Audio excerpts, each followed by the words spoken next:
नमस्कार साथियों, आप सभी का एक बार फिर से आपके अपने YouTube चैनल नेशनल प्रथम एकेडमी पर हार्दिक स्वागत है।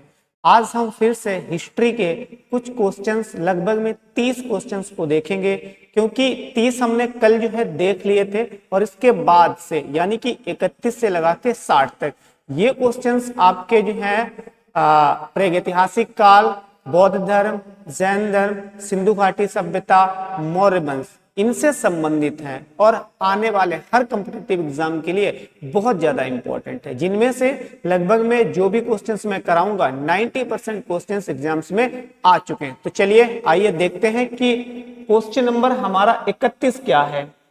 इससे पहले मैं आपसे कहना चाहूंगा कि अगर आपने इससे पहली वाली जो वीडियो नहीं देखी जिसमें मैंने 1 से 30 तक क्वेश्चंस को कराया हुआ है, तो सबसे पहले आप उसे देख लें, क्योंकि ये जो क्वेश्चन है ना ये बाद वाले हैं, पहले वाले जो है वो शुरुआत वाले हैं। तो चलिए देखते हैं। क्वेश्चन नंबर 31 है। क्वेश्चन नंबर हमारा 31 है।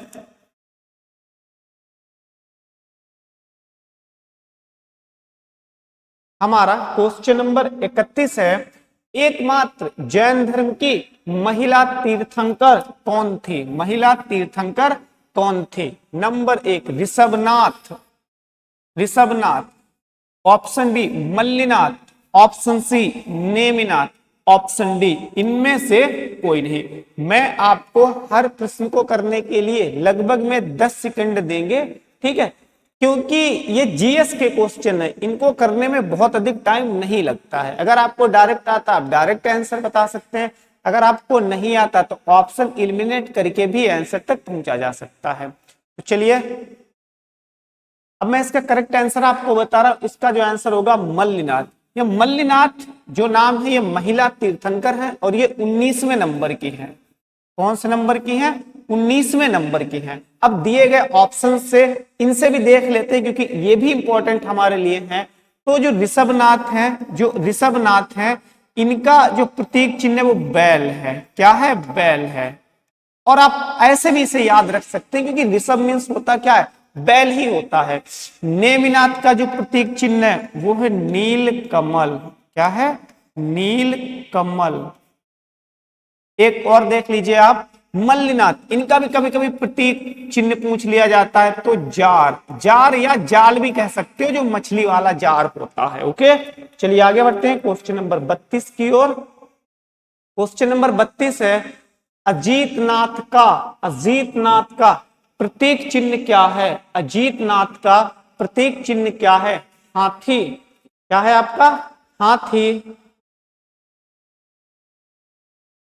ऑप्शन है आपके हाथी, नीलकमल, सर्प या फिर शेर। तो अजीतनाथ का देखो, नीलकमल तो मैंने अभी बता दिया है, तो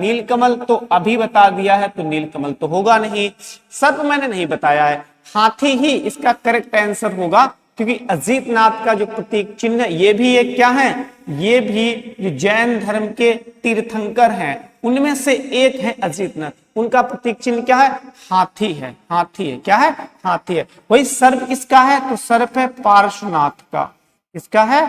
पार्श्वनाथ का। ये भी क्या है? पार्श्वनाथ जैन धर्म के तीर्थंकर हैं। और शेर किसका है? तो शेर आपके जो जैन धर्म के 24वें तीर्थंकर हैं महावीर स्वामी। इनका होगा महावीर स्वामी का। ओके, महावीर स्वामी का। तो यहां से इतनी चीजें ध्यान रखनी है, सारी की सारी चीजें आपके लिए बहुत ज्यादा इंपॉर्टेंट हैं। आगे देखते हैं क्वेश्चन नंबर 33।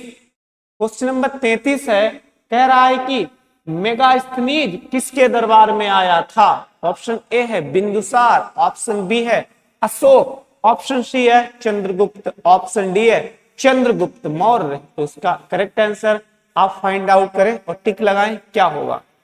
इसका करेक्ट आंसर जो होगा, right answer option number D होगा। चंद्रगुप्त मौर्य के दरबार में ही मेगास्थनीज आया था। यह एक विदेशी क्या था? एक विदेशी राजदूत था। ओके, और देख लेते हैं इसमें अशोक जो है वो भी आपका मौर्य वंश से ही संबंधित है, मतलब मौर्य वंश का ही एक राजा क्या है? अशोक है। ओके, फिर अच्छा, ये चंद्रगुप्त और ये चंद्रगुप्त मौर्य, इसमें अंतर है। क्या अंतर है? ये चंद्रगुप्त मौर्य जो है ये मौर्य वंश की स्थापना करता है। ये मतलब मौर्य वंश वाला है चंद्रगुप्त मौर्य।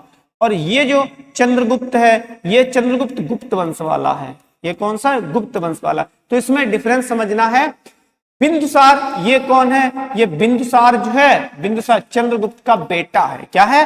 मैं एक बार फिर से बता रहा हूं, जो चंद्रगुप्त का ये क्या है? ये आपका बेटा है। क्या है? बेटा है चंद्रगुप्त मौर्य का। और बिंदुसार का बेटा क्या है? बिंदुसार का बेटा आपका क्या है? अशोक है। तो इन्हें भी आपको ध्यान में रखकर चलना है। साथ में और चीजें ध्यान रख सकते हो, जैसे मैंने बताया था कि जो कौटिल्य थे वो चंद्रगुप्त के गुरु व चंद्रगुप्त के प्रधानमंत्री थे। ओके, अशोक ने कुल मिला के 13 शिलालेखों का निर्माण कराया था। जो कितने शिलालेख? कितने? 13 शिलालेख का निर्माण कराया था। चलिए और देखते हैं आगे। Question number 34। क्वेश्चन नंबर 34 है, इनमें से किस शासक को अमित घाट कहा जाता है या कहा गया है? ऑप्शन ए है चंद्रगुप्त प्रथम, ऑप्शन बी है चंद्रगुप्त मौर्य, ऑप्शन सी है बिंदुसार, ऑप्शन सी डी है बिंबिसार। तो इसका करेक्ट आंसर क्या होगा? आप खुद से जो है टिक लगा लें। इसका करेक्ट आंसर जो होगा वो होगा आपका, सॉरी बिंबिसार नहीं, बिंदुसार। क्या आंसर होगा? बिंदुसार को क्या कहा गया? अमित घाट कहा गया। क्या कहा गया? अमित घाट कहा गया। वही चंद्रगुप्त मौर्य को क्या कहा गया? चंद्रगुप्त मौर्य को सेंट्रोकोटस, यहां पे देखो भाई, वहां पे नहीं, सेंट्रोकोटस, सेंट्रोकोटस, एंड्रोकोटस, एंड्रोकोटस, एंड्रोकोटस। ये किसे कहा गया? ये चंद्रगुप्त मौर्य को कहा गया था। और बिंदुसार को क्या कहा गया? तो अमित घाट इसे कहा गया। क्या कहा गया? अमित घाट कहा गया। इसे भद्रसार भी कहा गया, भद्रसार भी इसे कहा गया। ओके, चलिए यहां से इतनी चीजें ध्यान रखनी है। आगे बढ़ते हैं। क्वेश्चन नंबर 35 हमारा क्या है? क्वेश्चन नंबर 35 है, इनमें से किस स्थान पर मानव के साथ कुत्ते को दफनाने के साक्ष्य मिलते हैं? ऑप्शन ए लहुरा देव, ऑप्शन बी है मेहरगढ़, ऑप्शन सी है बुर्जहोम, ऑप्शन डी है गुफा कलार। तो इसका करेक्ट आंसर क्या होगा? इसका जो करेक्ट आंसर होगा वो ऑप्शन सी यानी बुर्जहोम। बुर्जहोम में मानव और मानव के साथ साथ में कुत्ते को एक ही स्थान पर दफनाने के प्रमाण मिलते हैं। तो पढ़ता कहां है? कभी कभी राज्य पूछ लेता है, तो ये आपका पड़ेगा J&K। J&K का मतलब है जम्मू कश्मीर। साथ साथ में एक चीज और ध्यान रखिए, ये जो मेहरगढ़ है ये भारत में नहीं पड़ता, ये पाकिस्तान में पड़ता है, अपना पड़ोसी देश।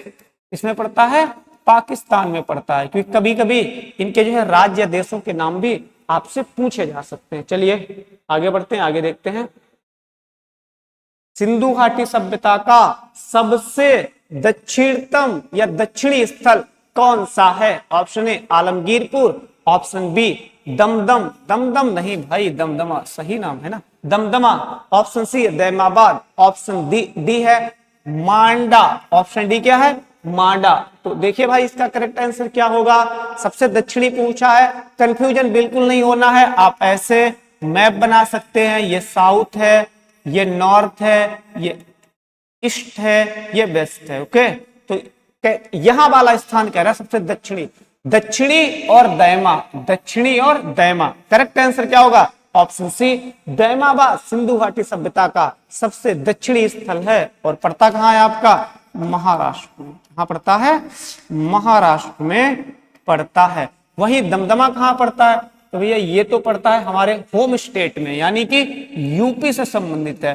प्लस मांडा ये यहाँ पे पड़ता है, मतलब सबसे उत्तरी स्थल है सिंधु घाटी सभ्यता का, और पड़ेगा आपका जम्मू कश्मीर में। अभी बुर्जहोम भी बताया था, वो भी जम्मू कश्मीर में पड़ता है।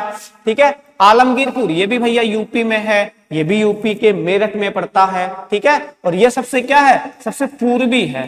क्या है? सबसे पूर्वी स्थल है। कभी कभी ये भी पूछा जाता है ये किस नदी के किनारे स्थित है? तो हिंडन नदी। कौन सी? हिंडन नदी। यदि आप लोगों ने कभी भी दिल्ली या नोएडा की सैर की होगी तो आप इस रिवर से, हिंडन नदी से गुजरे होंगे। हालांकि इतनी लंबी चौड़ी नहीं है, लेकिन रिवर है।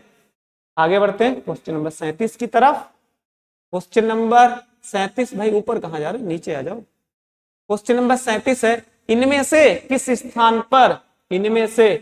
स्थान पर सर्वाधिक 41 कब्र के साक्ष्य मिले हैं? कब्र के साक्ष्य मिले हैं। ऑप्शन ए है सराय नाहर, ऑप्शन क्या है सराय नाहर, ऑप्शन बी क्या है दमदमा, ऑप्शन डी क्या है महादहा, ऑप्शन डी क्या है लेखहिया। तो इसका करेक्ट आंसर क्या होगा? इसका करेक्ट आंसर होगा दमदमा। इसका करेक्ट आंसर क्या होगा? दमदमा। ओके, चलिए आगे बढ़ते हैं। क्वेश्चन नंबर 38 है, मानव द्वारा सर्वप्रथम प्रयुक्त अनाज कौन सा था? ऑप्शन ए है गेहूं, ऑप्शन बी है जौ, ऑप्शन सी है मटर, ऑप्शन डी है धान। तो उसका करेक्ट आंसर क्या होगा? तो उसका करेक्ट आंसर होगा ऑप्शन बी, यानी जो जौ है वो मानव द्वारा प्रयुक्त पहला अनाज था। इसका मतलब सबसे पहले हमने अनाजों में सबसे पहले जौ को ही उगाया था। ठीक है, इसको उगाया था, जौ को उगाया था। चलिए आगे बढ़ते हैं। क्वेश्चन नंबर 39 कौन सा है? कोलडीवा किस राज्य में पड़ता है? कोलडीवा किस राज्य में पड़ता है? Madhya Pradesh, Uttar Pradesh, Rajasthan, option D Maharashtra. चलिए बताइए जल्दी से। तो उसका करेक्ट आंसर क्या होगा? इसका करेक्ट आंसर उत्तर प्रदेश होगा। भाई उत्तर प्रदेश में आलमगीरपुर, वो भी उत्तर प्रदेश में ही पड़ता है। अभी तो देख चुके हैं हम क्या, आलमगीरपुर भी उत्तर प्रदेश में पड़ता है। और आपका अभी देखा था एक दमदमा, ये भी उत्तर प्रदेश में पड़ता है। लखेहिया या लखेरिया भी कभी कभी इसे बोल देते। और एक आपका ये कोल्डीवा, एक क्या है कोहलडीवा, ये भी यूपी में पड़ता है। और अगर ध्यान रखोगे तो लहुरा देव, ये भी आपके सारे के सारे कहां पड़ते हैं? यूपी में पड़ते हैं। और ये कोल्डीवा क्यों प्रसिद्ध है? तो यहां से बताया जाता है कि सबसे पहले चावल के साक्ष्य मिले हैं, आपके मिले हैं। ठीक है, इसीलिए फेमस है। और अच्छा देख लीजिए, राजस्थान से आप ध्यान रख सकते हैं, कालीबंगा राजस्थान से ही है। कालीबंगा कहाँ का है? राजस्थान का स्थल है। और यह हड़प्पा घाटी सभ्यता का सबसे बड़ा स्थल है। ठीक है, चलिए आगे बढ़ते हैं। सिंधु घाटी सभ्यता का नामकरण किसने किया? Dayaram Sahni, Charles mason, John Marshall या ऑप्शन डी जेम्स प्रिंसेप। इसका राइट आंसर क्या होगा? तो इसका राइट आंसर होगा जॉन मार्शल। जी हाँ, इसका नामकरण देखिए भाई, नामकरण में अंतर है। अगर नामकरण पूछे तो इसका आंसर जॉन मार्शल होगा। वहीं अगर सिंधु घाटी सभ्यता का जनक पूछे, कहे कि सिंधु घाटी सभ्यता को किसने खोजा था, तब आप दयाराम साहनी लगाएंगे 1921। तब आप क्या करेंगे? तब दयाराम साहनी लगाएंगे। 1921 में इन्होंने ऐसा किया था। लेकिन खाली नामकरण पूछे तो जॉन मार्शल। तब आंसर आपका क्या होगा? जॉन मार्शल होगा। उम्मीद है कि डिफरेंस में बताते हुए चल रहा हूं, आप लोगों को अंतर भी पता चल रहा होगा।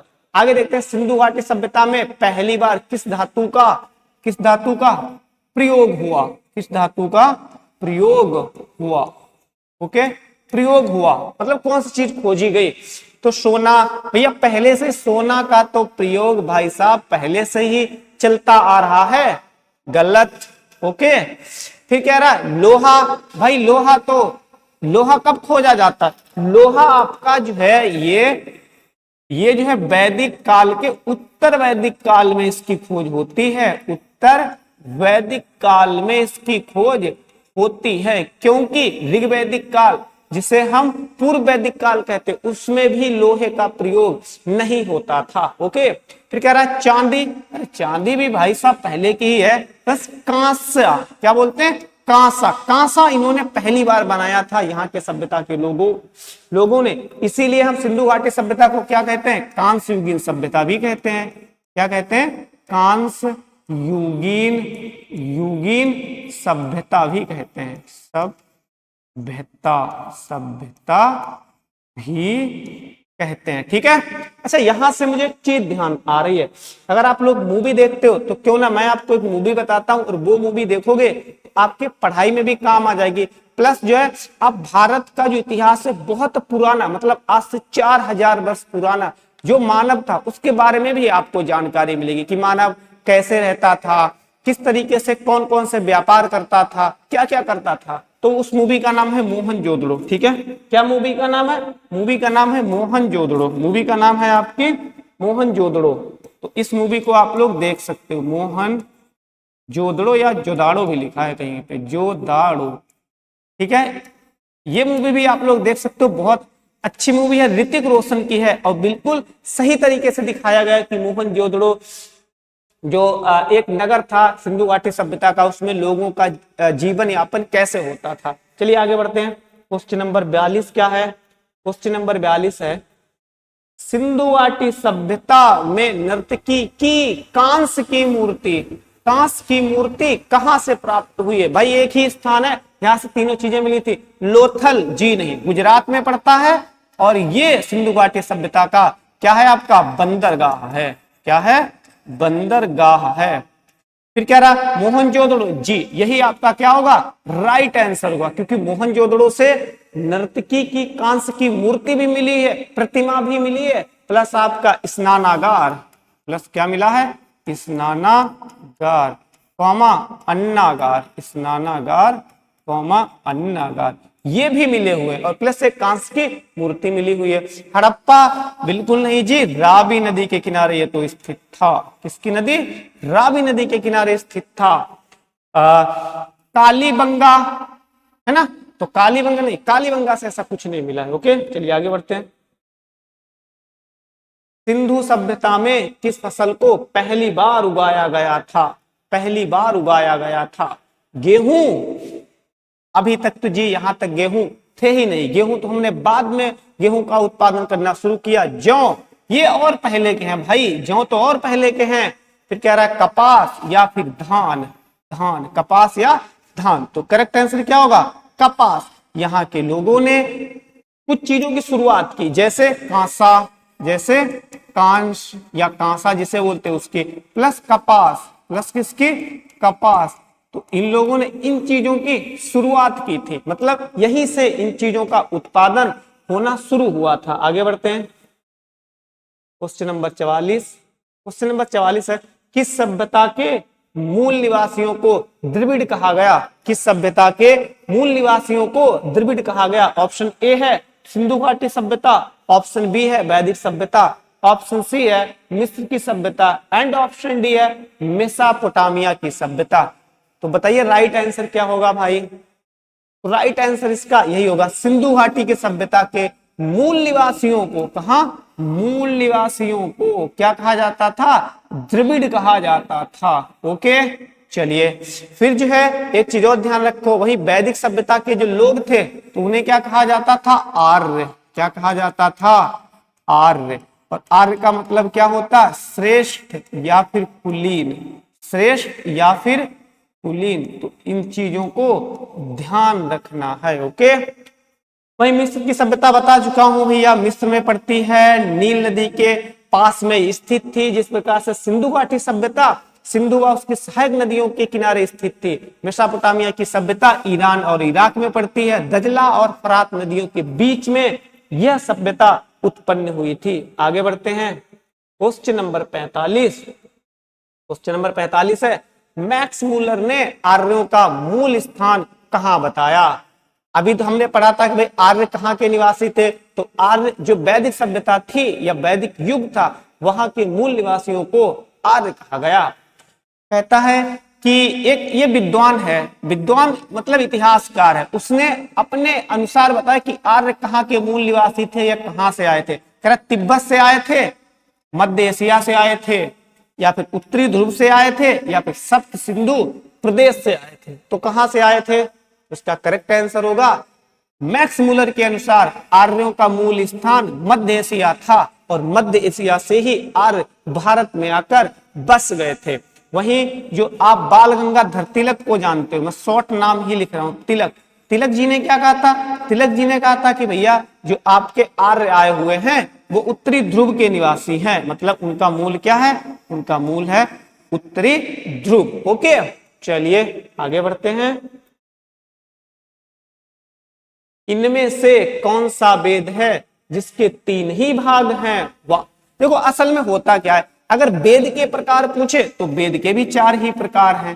तो मतलब वेद के कितने प्रकार हैं? 4, मतलब वेद के 4 भाग हैं और वेद भी 4 ही हैं। ये वेदों के नाम लिखे, ऋग्वेद, सामवेद, यजुर्वेद, अथर्ववेद। भाई वेद भी 4 हैं, सारी चीजें वेद भी 4 हैं और इनके भाग भी 4 हैं। लेकिन कह रहा एक वेद ऐसा है जिसके 4 नहीं 3 ही भाग हैं, तो वो वेद कौन सा है आपको बताना है।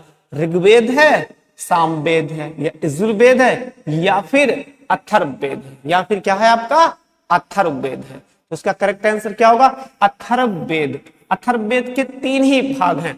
फिर जो है भाई एक भाग कौन सा नहीं है? तो अरण्यक। क्या नहीं है? अरण्यक, अरण्यक, इसका अरण्यक भाग नहीं है और इसके 3 भाग हैं। ओके, और इसके क्या है? 3 भाग हैं। फिर से देख लो, ऋग्वेद, ऋग्वेद का 3रा मंडल, बिल्कुल ध्यान होना चाहिए, गायत्री मंत्र इसी से लिया गया है। यजुर्वेद, यजुर्वेद किससे संबंधित है आपका? यजुर्वेद आपका संबंधित है जो कृष्ण की उपासना की जाती है उसी से संबंधित है। सामवेद, इसे भारत में संगीत का जनक या गीतों का जनक कहा जाता है। फिर से मैं बता रहा हूं, अथर्ववेद अलग चीज है और अर्थशास्त्र अलग चीज है। अर्थशास्त्र ये अलग चीज है। इसको किसने लिखा? कौटिल्य चाणक्य ने लिखा, कौटिल्य चाणक्य ने लिखा। बल्कि अथर्ववेद जो है ना, ये तो एक वेद है, ठीक है, और वेद है और इसमें किस चीज का वर्णन है? तो जादू, जादू और टोना, जादू टोना का वर्णन है। एक तरीके से कह सकते हैं कि जो वैसी मान्यताएं होती ना उन पे आधारित है ये, ठीक है। वही पूछे इनमें से सबसे पुराना वेद कौन सा? तो भैया अपना कौन सा होगा? ऋग्वेद होगा। तो कौन सा होगा? ऋग्वेद होगा। ओके, चलिए आगे बढ़ते हैं। त्रिवेद में कौन सा वेद शामिल नहीं है? त्रिवेद में कौन सा वेद शामिल नहीं है? ऋग्वेद, सामवेद, या फिर यजुर्वेद, या फिर अथर्ववेद। तो उसका भी आंसर वही होगा जस्ट अभी वाला, अथर्ववेद।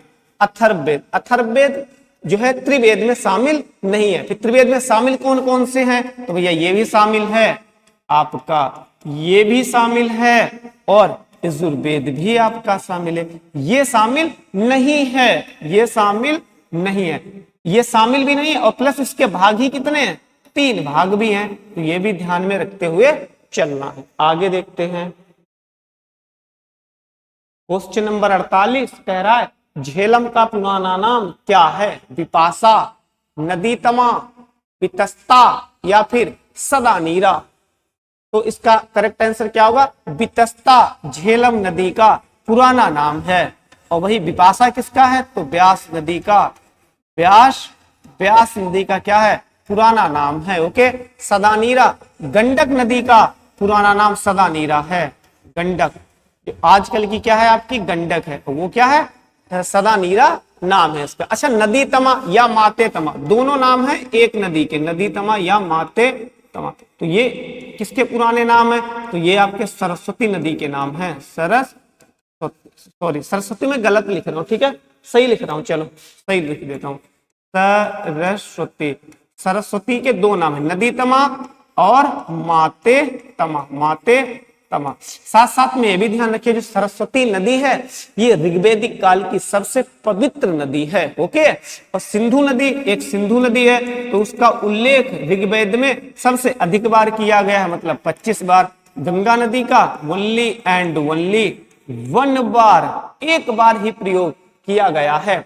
एक चीज और ध्यान रखिए, कभी बहुत हार्ड क्वेश्चन बन जाता है तब बनता है कि बताओ ऋग्वेद में किस शब्द का प्रयोग सबसे अधिक बार किया गया है? तो पिता शब्द का प्रयोग सबसे अधिक बार किया गया है। तो इसको भी ध्यान में रखते हुए चलना है। आगे देखते हैं, सत्यमेव जयते कहां से लिया गया है? ज्वालोपनिषद से लिया गया है, या कठोपनिषद से लिया गया है, या मुंडकोपनिषद से लिया गया है, या छांदोग उपनिषद से लिया गया है? तो इसका करेक्ट आंसर बताइए आप। इसका करेक्ट आंसर होगा मुंडकोपनिषद से सत्यमेव जयते लिया गया है। वही जवालोपनिषद में क्या वर्णित है? तो जवालोपनिषद में ऋग्वैदिक काल में मानव के जीवन को 4 भागों में बांटा गया था। किन किन भागों में? 4 भागों में बांटा गया था। वे भाग थे आपके विद्यार्थी जीवन, गृहस्थ, सॉरी मैं क्या लिख रहा हूं, हाँ बना रहा हूं भाई, एक तो मैंने लिख दिया था विद्यार्थी जीवन, ओके चलो फिर से लिख देता हूं, विद्यार्थी या इसे ब्रह्मचारी बोला गया, ठीक है। एक को मैं लिख नहीं रहा हूं, बोल ही रहा हूं, ब्रह्मचारी या विद्यार्थी, ये एक हो गया। फिर दूसरा है गृहस्थ, दूसरा गृहस्थ। तीसरा वानप्रस्थ, चौथा सन्यासी। और ये सब 25-25 वर्ष इनका समय था, मतलब 0 से 25 वर्ष तक ये, फिर 25 से 50 वर्ष तक ये, फिर 50 से 75, 50 से 75 वर्ष तक ये, फिर 75 से 100 वर्ष, 75 से 100 वर्ष तक ये। तो ये भी आपको ध्यान रखना, जिसमें से आपको एक गृहस्थ वाला ध्यान रखना है। गृहस्थ वाला क्यों ध्यान रखना? क्योंकि जो अभी मैंने चारों बताए हैं ना जीवन के भाग, इनमें से गृहस्थ वाला सबसे महत्वपूर्ण माना गया है, इसलिए। और ये क्वेश्चन पूछा भी जा चुका है कई बार कि चारों ऑप्शन देगा और बताएगा, कहेगा कि इनमें बताओ सबसे महत्वपूर्ण ऋग्वैदिक काल में जीवन का कौन सा भाग था, तो गृहस्थ वाला। ओके चलिए आगे बढ़ते हैं। ऋग्वैदिक काल में सबसे महत्वपूर्ण देवता कौन थे? इंद्र, अग्नि, पृथ्वी, सोम। आंसर बताइए, करेक्ट आंसर क्या होगा? तो इसका जो करेक्ट आंसर होगा वो ऑप्शन ए, यानी इंद्र देवता ऋग्वैदिक काल में सबसे महत्वपूर्ण देवता थे। वहीं अग्नि का कौन से थे? तो ये दूसरे नंबर के सबसे महत्वपूर्ण देवता थे। कौन? अग्नि। लेकिन वही ऋग्वैदिक काल, तो भाई ऋग्वैदिक काल को हम अन्य नाम किस नाम से जानते हैं? पूर्व वैदिक काल। किस नाम से? पूर्व वैदिक काल। अगर इस समय सबसे महत्वपूर्ण पूछे पूर्व वैदिक काल या ऋग्वैदिक, तो इंद्र आंसर होगा, नो डाउट। लेकिन अगर पूछ ले भैया उत्तर वैदिक काल में सबसे इंपॉर्टेंट, सबसे महत्वपूर्ण देवता कौन से थे, तो आपका आंसर क्या होगा?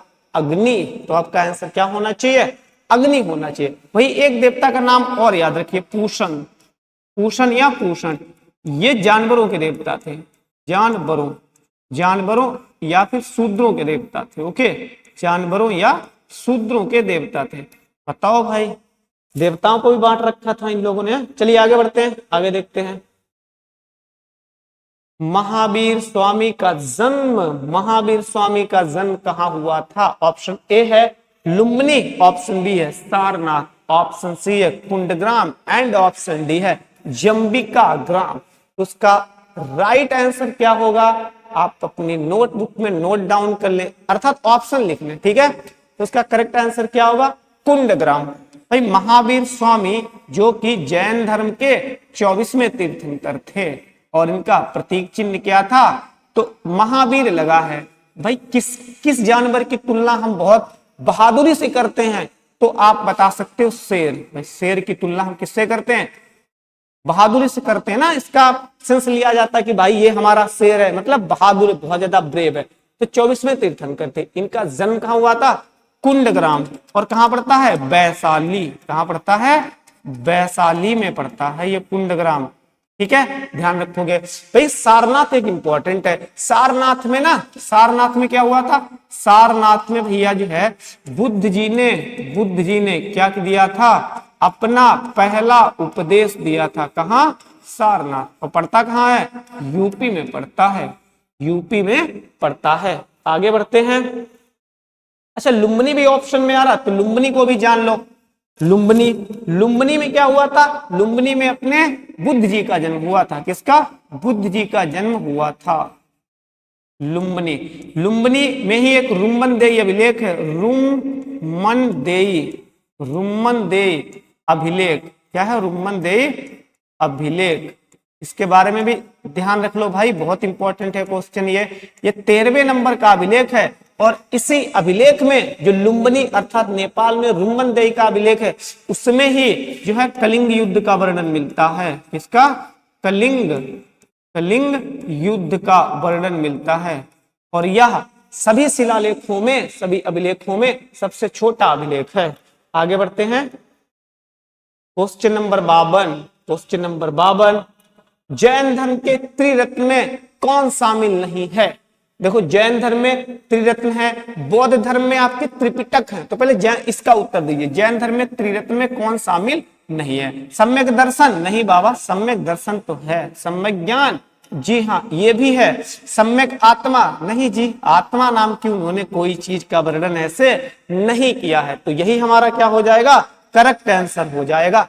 ये आपके जैन धर्म में त्रिरत्न है, सम्यक दर्शन, सम्यक ज्ञान और सम्यक चरित्र। ओके, लेकिन ये सम्यक आत्मा त्रिरत्न में शामिल नहीं है। ओके, चलिए आगे बढ़ते हैं। विनय पिटक आ जाओ भैया। विनय पिटक में किस चीज का उल्लेख है?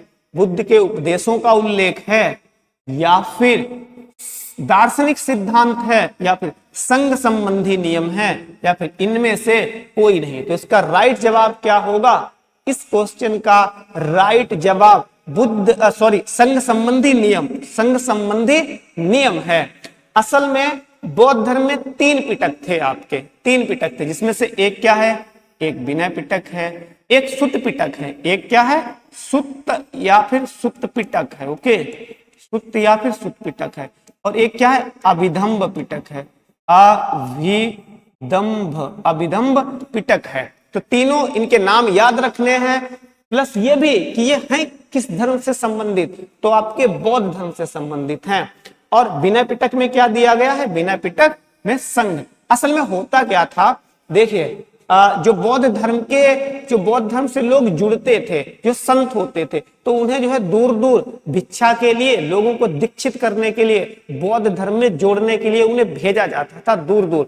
तो वो रुकते थे, एक जगह पर रुकते थे, मान लो 10 दिन रुक गए, 20 दिन रुक गए, तो उनके नियम बना दिए गए थे कि भैया क्या क्या आप करोगे, क्या क्या आप नहीं करोगे। आपने देखा होगा कि जैसे कपड़े एक ही कलर के सभी को पहनने होते थे, सभी के बाल बड़े नहीं हो सकते थे, सभी के बाल छोटे छोटे होते थे। बहुत सारे नियम बनाए गए थे कि कोई जो है इतना मांगेगा नहीं, धन संग्रह नहीं करेगा। तो ये सारे नियम थे इसके। आगे बढ़ते हैं। बौद्ध धर्म की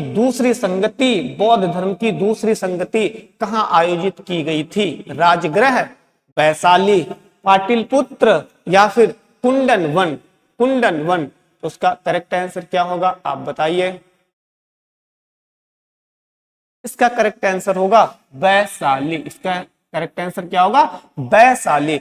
बौद्ध धर्म की जो संगतियां आयोजित हुई थी वो राजगृह में पहली हुई थी, वैशाली में दूसरी हुई थी, और पाटलिपुत्र में कौन सी हुई थी? तीसरी हुई थी। पाटलिपुत्र में तीसरी हुई थी, और कुंदन वन में चौथी हुई थी। कुंदन वन में क्या हुई थी? चौथी हुई थी। ओके, इसे ध्यान रखोगे। पहली कब हुई थी? तो 483, ठीक है। दूसरी 383 में हुई थी, 383 ईसा पूर्व में हुई थी। तो इन चीजों को क्या करना है? ध्यान में रखते हुए चलना है। साथ साथ में ये भी ध्यान रख लीजिए भैया। चलिए इतनी चीजें काफी है क्योंकि वीडियो बहुत लंबा हो जाता है। आगे बढ़ते हैं भाई, आगे बढ़ते हैं क्वेश्चन नंबर 55 की ओर। सूरसेन की राजधानी कहाँ थी? सूरसेन की राजधानी कहाँ थी? Option A Champa, option B Viratnagar, option C Mathura, option D Kashi. उसका करेक्ट आंसर क्या होगा? तो उसका करेक्ट आंसर होगा मथुरा। सूरसेन की जो राजधानी थी, कैपिटल थी, वो मथुरा थी। आप ऐसे याद रख सकते हैं भाई, हम लोगों ने सूरदास को तो खूब ही पढ़ा होगा। ऐसा कौन है जो 12th किया हुआ हो, सूरदास के बारे में थोड़ा बहुत ना जानता हो? उनका मेरे ख्याल से जन्म भी हर कोई जानता होगा। तो सूरदास का जो जन्म कहाँ होता है? मथुरा होता है। और यही तो वो है, मतलब राज्य का नाम है सूरसेन। तो सूर इसमें भी है, सूर इसमें भी, बस लिंक करके आप याद रख सकते हो। वही चंपा, चंपा किसकी राजधानी है? अंग की। चंपा किसकी है? अंग की राजधानी है। इसको भी ध्यान में रखते हुए चलना है। असल में जब अशोक का शासन काल था, अशोक का समय था, तो उस समय पूरे भारत को 16 राज्यों में बांट दिया गया था। कितने राज्यों में? इनकी संख्या ध्यान रखिए, 16 राज्यों में बांट दिया गया। इनमें से एक मगध राज्य था। जो कि बिहार में पड़ता है मगध। ये सबसे शक्तिशाली राज्य था। क्या था? ये सबसे शक्तिशाली राज्य था, ये ध्यान रखोगे। इनमें से 16 राज्यों में से 2 राज्य ऐसे थे जो कि पाकिस्तान में थे। पाकिस्तान में थे। कौन कौन से? एक तो अपना तक्षशिला वाला, मतलब जिसकी राजधानी तक्षशिला, अभी मुझे नाम नहीं असल में याद आ रहा है। एक तो तक्षशिला जिसकी राजधानी थी वो था, है ना। और एक आपका और था, मुझे इस समय जो है नाम याद नहीं आ रहा है, लेकिन एक राज्य ऐसा था वो दक्षिण भारत में पड़ता था, तो उसका नाम था असमक। उसका नाम क्या था? असमक। असमक। और ये जो है गोदावरी नदी के किनारे स्थित था। गोदावरी, क्योंकि ये वाला क्वेश्चन वेरी वेरी इंपॉर्टेंट है। अच्छा, अब उस राज्य का नाम हमें याद आ गया। एक का नाम गंधार था, गंधार, जिसकी राजधानी क्या थी? तक्षशिला थी। ठीक है, इसकी राजधानी क्या थी? तक्षशिला, तक्षशिला थी। एक नाम हमें अभी भी नहीं याद आ रहा है। चलिए खैर आगे बढ़ते हैं, आगे बढ़िए। अशोक ने कलिंग युद्ध कब किया था? ऑप्शन ए 269 ईसा पूर्व, ऑप्शन बी 261 ईसा पूर्व, ऑप्शन सी 263 ईसा पूर्व, ऑप्शन डी 295 ईसा पूर्व। तो इसका करेक्ट आंसर क्या होगा? इसका करेक्ट आंसर 261 ईसा पूर्व में अशोक ने कलिंग युद्ध किया था। और 269 में क्या किया था? 269 ईसा पूर्व में इनका राज्याभिषेक हुआ था। क्या हुआ था? राज्याभिषेक हुआ था। राज्याभिषेक जानते हो ना, जैसे आजकल कोई भी जो है बड़ा पद है उसको ग्रहण करने से पहले, मतलब उसकी चेयर को लेने से पहले उसे शपथ लेनी पड़ती है। तो ऐसे राजाओं का राज्याभिषेक हुआ करता था। उनके ऊपर जो मुकुट पहनाया जाता था और वो शपथ लेते थे जनता के सामने, जो अन्य मंत्री होते थे उनके सामने। तो उसी को क्या बोला जाता था? राज्याभिषेक बोला जाता था। वही कलिंग युद्ध वाला भाई क्वेश्चन है, वेरी वेरी इंपॉर्टेंट है, क्योंकि ऐसा कहा जाता है कलिंग युद्ध की एक ऐसी घटना थी जिसने जो है अशोक के जीवन को पूरी तरीके से बदल दिया। पहले वो बहुत ज्यादा हिंसा में विश्वास रखता था। हिंसा का मतलब है बहुत ज्यादा युद्ध में विश्वास रखता था, बहुत ज्यादा जो है साम्राज्य विस्तार में विस्तार रखता था। लेकिन ये घटना एक ऐसी थी जिसके बाद में अशोक ने सारी चीजें त्याग दी और किसकी बात की? धम्म की बात की। किसकी बात की? धम्म की बात की। और इसके बाद वह जो है बुद्ध धर्म से जुड़ जाता है। बौद्ध धर्म से क्या होता है? जुड़ जाता है। चलिए आगे देखते हैं। कलिंग युद्ध की जानकारी अशोक के किस शिलालेख में मिलती है? भाई अभी बताया था जस्ट, ये तो क्वेश्चन गलत नहीं होना चाहिए। पहले शिलालेख में, तीसरे शिलालेख में, 7वें शिलालेख में, या फिर 13वें शिलालेख में? तो आंसर इसका क्या होगा? जस्ट अभी बताया था मैंने, जहां पे लुम्बिनी वाला क्वेश्चन आया था। तो 13वें शिलालेख में अशोक के जो है कलिंग युद्ध के बारे में जानकारी मिलती है। पहले शिलालेख में क्या है? पहले शिलालेख में कहता है कि भैया, मैंने अभी बताया है कि वो फिर हिंसा बिल्कुल नहीं चाहता था। उसने जो है लागू कर दिया था कि भैया उसके राज्य में ना ही कोई पशुओं को मारेगा, तो मतलब पशु बलि पर रोक लगा दी थी।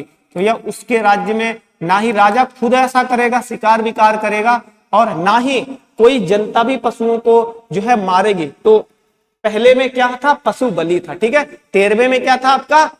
13वें में जो है अभी बता चुका हूं, कलिंग युद्ध के बारे में वर्णन किया गया था। 7वें में उसने सहिष्णुता की बात की थी। किसकी? सहिष्णुता की। सहिष्णुता की बात की थी।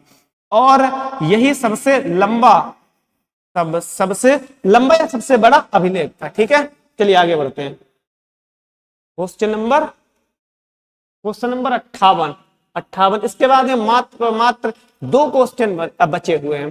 किन शिलालेखों में अशोक का नाम मिलता है? किन शिलालेखों में अशोक का नाम मिलता है?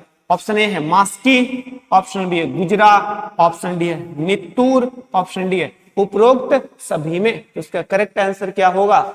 इसका करेक्ट आंसर होगा उपरोक्त सभी में। उपरोक्त का मतलब होता है जो ऊपर दिए गए हैं इन सभी में, बिल्कुल। मास्की जो कि कर्नाटक में पड़ती है, एक जगह है कर्नाटक में पड़ता है मास्की। ठीक है, तो मास्की, गुजरा, नेत्तूर में अशोक का नाम मिलता है। ये शिलालेख है, इनमें नाम मिलता है अशोक का। अशोक का नाम जो है एक देवा नाम प्रिय या प्रियदस्सी दोनों नाम है भाई, प्रियदस्सी, प्रियदस्सी ये नाम एक मिलता है, और अशोक, अशोकावर्धन नाम भी मिलता है। क्या मिलता है? अशोकावर्धन नाम भी मिलता है।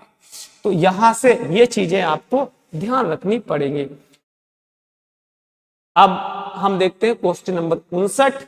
59 क्या, मेगास्थनीज ने कौन सी पुस्तक लिखी थी? Option A India, option B Hindustan, option ये यहाँ पे सी होना चाहिए भाई, ठीक है। ऑप्शन सी हिंदुस्तान का इतिहास, ऑप्शन डी इंडिका। तो इसमें करेक्ट आंसर क्या होगा? तो इसमें करेक्ट आंसर जो होगा वो है इंडिका। ओके, इसमें करेक्ट आंसर क्या होगा? इंडिका।